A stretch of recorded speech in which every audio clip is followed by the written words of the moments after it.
ଯେଉଁ ନାରୀ ଜୀବନରେ କେବେ କୌଣସି ପରିସ୍ଥିତିରେ ପଛକୁ ହଟିଯିବାକୁ ଚାହେଁ ନା, ସେ ପରିସ୍ଥିତି ଓ ପରିବେଶର ବିହିତ ମୁକାବିଲା କରି ଆଗେଇବାକୁ ଚାହେଁ, ସେମାନଙ୍କ ପାଇଁ ମୋର ଦୟାଲ ଶ୍ରୀ ଠାକୁର କହିଲେ ଅତି ସୁନ୍ଦର କଥାଟିଏ।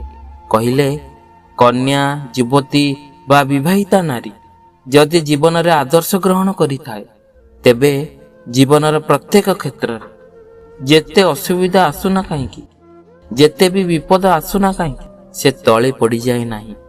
ଯଥା ସମୟରେ ଇଷ୍ଟ ନିର୍ଦ୍ଦେଶ ତାକୁ ସ୍ମରଣ କରାଇ ଦିଏ, ତାକୁ ଜାଗ୍ରତ କରାଇ ଦିଏ। କେଉଁଠି କ'ଣ କରଣୀୟ ସେ ବିଷୟରେ ସତର୍କ କରାଇ ଦିଏ, ଯାହା ଫଳରେ ତା ଜୀବନରେ ସେ କେବେ ବି ପଶ୍ଚାତାପଦ ହୁଏ ନା। ଏଣୁ ନାରୀ ଜୀବନରେ ଅନୁପ୍ରାଣତା ହିଁ ହେଉଛି ମୁଖ୍ୟ।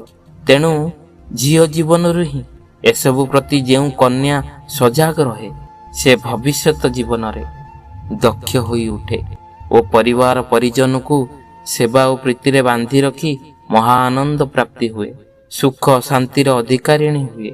ଶ୍ରୀ ଠାକୁର ପୁଣି କହିଲେ, ଆଦର୍ଶରେ ଅନୁପ୍ରାଣତା, ସେବାରେ ଦକ୍ଷତା, କାର୍ଯ୍ୟରେ ନିପୁଣତା, କଥାରେ ମିଷ୍ଟତା ଓ ସହାନୁଭୂତି, ବ୍ୟବହାରରେ ସମ୍ବର୍ଦ୍ଧନା, ଏଗୁଡ଼ିକ ନାରୀର ମହତ ଗୁଣ।